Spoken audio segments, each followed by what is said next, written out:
ዛሬ የምናከብረው የአድዋ ድል ከኢትዮጵያ አልፎ የመላው ጥቁር ሕዝቦች ኩራት፣ የአፍሪካውያን የነጻነት ቀንዲል፣ የአንድነትና የነጻነት ተምሳሌት የሆነ ታላቅ የጀግንነት ታሪክ ነው። ዛሬም ከአኩሪ ታሪክ ወደ ብሩህ አድማስ በሚል መሪ ቃል ስናከብረው ካለፈው የጀግንነት ታሪክ ተምረን ለነገው የሀገራችን ብልጽግና ቃል በመግባት ነው። ክቡር ፕሬዝዳንት፣ ክቡራን እንግዶች፣ የአድዋ ድል ያስተማረን ትልቁ ቁም ነገር ኢትዮጵያውያን በውስጣዊ ጉዳዮቻችን ምንም እንኳን የተለያዩ ልዩነቶች ቢኖሩንም በሀገር ሉዓላዊነትና በብሔራዊ ክብር ሳንለያይ በጋራ ልንቆም እንደሚገባ ነው።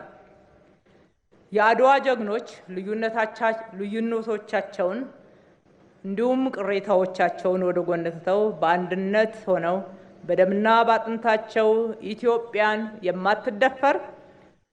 የማትደፈር ሀገር አድርገው አጽንተው አቁመዋታል። በዚህም ክብር አስረክበውናል።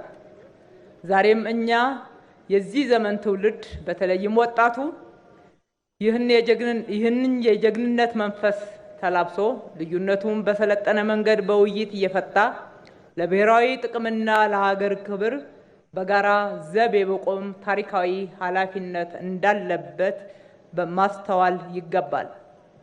ዛሬ የሚጠበቅብን ከጦር ጀግንነት ባሻገር ወደ ልማት አርበኝነት እየተደረገ ባለው ጉዞ የኢትዮጵያን ብልጽግና ማረጋገጥ ነው።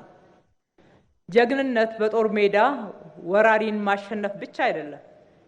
ዛሬም ጀግንነት ማለት ድህነትን፣ ኋላቀርነትና መከፋፈልን በጀግንነት ማሸነፍን ያካትታል።